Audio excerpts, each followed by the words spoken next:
All right, guys, fresh back from PSA. It only took about 4 months, I believe. We have a autograph authentication order. And man, this FedEx bag is not cooperating. Okay, what was the point of that pull strip? I'm trying to make this part of the video a little quicker because nobody wants me to open a package on video. But I will say this is 100% blind. I have not looked at these results. I submitted 25 cards. A lot of these are kind of personal favorites of mine. They're not what I would consider like big name guys. And as I can see here, I did expect a handful of these not to get authenticated. I don't personally believe that these are not real autographs. I just think PSA is a little lazy with their authentication process. And so yeah, I don't, yeah, it is what it is, whatever. There's really no other game in town, but man, this was a big stack of ones they did not authenticate. So let's do the non-authenticated ones last. That'll be kind of fun to see what they say they could not determine. So without delay, let's move forward here. All right. This first one is one that obviously I knew was real. It was authenticated by Topps, Salvador Perez. Authentic auto got a 10 grade, and Salvi's one of my personal favorites. So that is a cool card. All right, got another guy who had Kansas City ties, of course, and this was Jamal Charles. Gave an auto 9 on this one. How and why? Your guess is as good as mine. That autograph is clean as can be. Even though it is a sloppy-ish autograph, but whatever. So got that 2008 press pass. It's a gridiron graph of Jamal Charles. All right, here's one that was a signed in-person autograph. Vladimir Guerrero was my favorite player growing up as a kid. I loved his violent swing, just really liked watching him play. And so that one is authentic, and it also got an auto grade of 9, which, you know, he was a little bit off the card. Which I don't care. The fact that this is authenticated, super cool. I loved watching Vlad play. All right, now I got another one that was a big one. So this is a big one that I'm really glad they authenticated as well. Got an 83 Pete Rose. It did get the auto 10. That's a cool card as well. I mean, Pete is a grinder. Deserves to be in the Hall, of course. Got to make that shout out. All right, next is another big one. The Don. The hitman himself, Don Mattingly. They gave that auto an 8 grade, which again, I don't care. The fact that it's authenticated is pretty cool. And I always liked the 88 Fleer set. In 88, that was to me one of the more premium sets because obviously Topps was so overproduced and such junk. I really like these 88 Fleer cards and loved watching Mattingly break the hearts of my Royals, it seemed like, over and over again. All right, next one was another personal favorite of mine, Mark Gubicza. Gubicza had a few fantastic years. He was an absolute ace. This one got an auto grade of 9, authenticated on his 93 Fleer Ultra card. He's still a class act guy too, doing some color commentary for the Angels. Loved Gooby. If you don't know about Gooby, go look up his stats back in the 80s when he was a World Series winning pitcher. Like, the dude could deal. I think any team would be lucky to have a guy like that today. All right, next one is another grinder that I really like watching play. Nobody played the game harder than Pete Rose and maybe than Andy Van Slyke.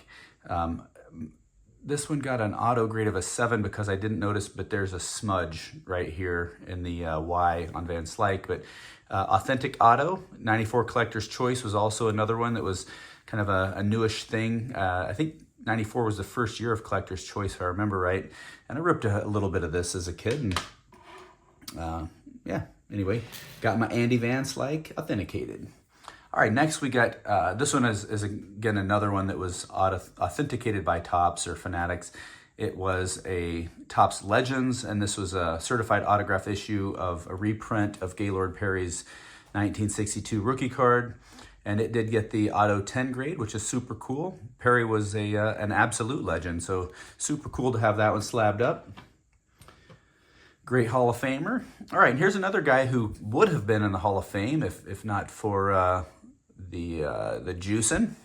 But Wangan, this one also got the auto grade of 10. That's also a 93 Ultra. And so if you were a baseball fan in the 90s, Juan Gonzalez was dominant. He was one of these guys that was feared at the plate. And again, just an absolute masher. Unfortunate about the steroids, but you know what?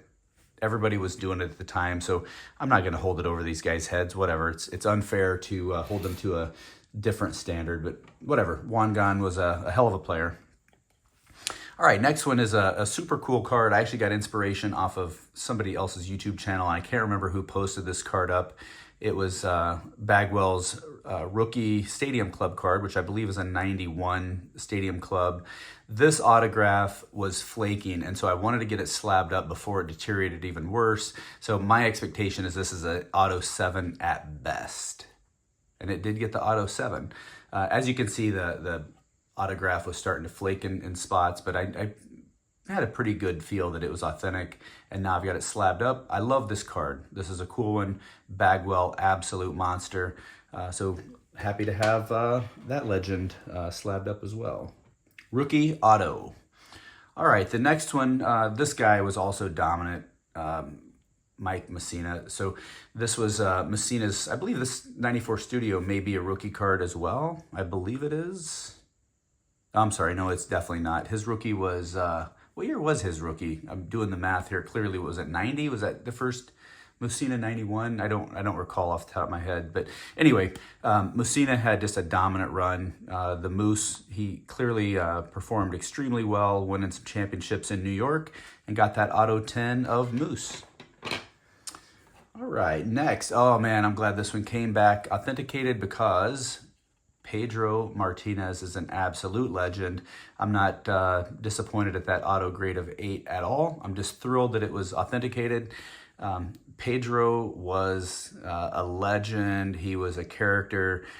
He would not hesitate to put one in your ribs, and the dude was not all that big, but man, you did not mess around with him when he was on the hill. So love Pedro, and love having that one authenticated as well.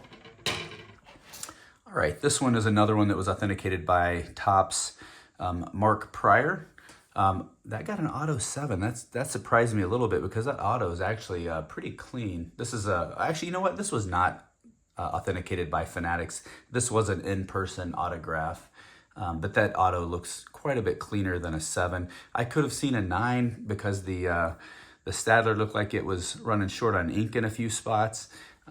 But anyway, Mark Pryor, guy who had just the brightest possible future and then had some arm problems. But man, he could pitch. That guy came out of the gate hot. Still obviously made a mark on many people because Pryor is still fairly highly collectible, very similar to teammate Kerry Wood. The Kerry Wood, for some reason, I think this one was a Fanatics issue, right? Or was this after? I have no idea, couldn't tell you.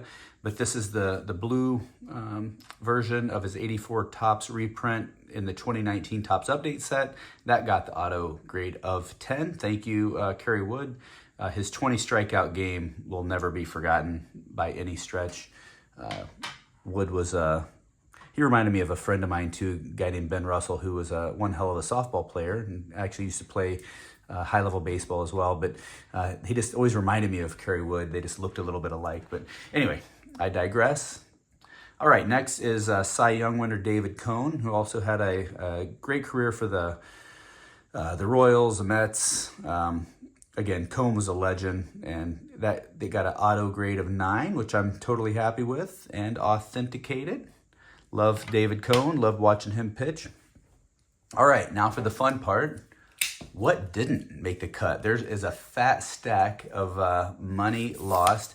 So Junk Food John and I had a bet going on the over-under on how many of these would not get authenticated. And I said 3 was the over-under, and I took the under. John confidently took the over, and so I owe him whatever our bet was because this is a fat stack of wasted money. 1, 2, 3, 4, 5, 6, 7, 8, 9, 10 is the number. So first, Tony Gwynn, questionable authenticity. This is devastating because I really thought this Tony Gwynn was legit, thought it would pass. I'm going to have to be on the lookout for another Tony Gwynn. Manny Ramirez. This is the one that I actually thought would not pass authentication. It looked like dog shit anyway. Questionable authenticity. This is the one which is total garbage. So this 91 Upper Deck Clemens is actually issued by Upper Deck. And this is one that PSA reached out to me on and asked if I had the authentication that went with the Upper Deck sticker. And so this is for sure legit. It's even numbered by Upper Deck, and PSA are scumbags for not holding this one. Very disappointed in PSA with that one, but what are you gonna do? They don't care. Okay, next, my Wade Boggs. That one is also, I thought for sure, like who would fake an 87 Wade Boggs? Anyway, it makes no sense to me. In hindsight, I wish I hadn't sent this in. In John's defense, Junk Food John said, this isn't legit. All right, then we had another one which is a bit devastating, is the Miguel Cabrera. I thought for sure this one was legit. Not gonna happen. Mark Langston, I'm sure this is real. I got this from a card shop in Seattle. This is not a big surprise because the PSA is honestly lazy with these. I doubt they spent a ton of time. Jimmy Edmonds, really? Do you think someone's taken the time to fake some 95 Upper Deck Jimmy Edmonds cards? That's also a bit disappointing, PSA. Same thing with this Mike Greenwell. You really think somebody's going out of their way to fake some Mike Greenwell autographs? That's garbage. This is one that I also picked up from that card shop in Seattle. It was a 83 top super veteran of Tommy John. I have no doubt that this is legit. I just, again, a little lazy PSA. And then the last one is one that I was a little devastated with, was the Kirby Puckett. I think John thought this one was also faked. Why you would fake a 95 Donruss instead of a 85 Donruss, I have no idea. This is kind of why I thought this one was probably legit, but PSA came back and said they could not validate. So anyway, that was a bittersweet order because I have 15 that I'm just so happy with, and you know, a lot of great cards, a lot of great names. 10 that I'm a little upset over, but I'll get over it. It's the way it goes, and it's part of the fun of submitting an order like this. So anyway, I'd love to get your comments below, and if anyone's interested in buying a questionable authenticity auto and resubmitting it to PSA on your own, do it. I'd love to see the results. I might send this entire stack back and see what happens. So anyway, all right, guys, I hope you enjoyed the video, and we'll see you next time.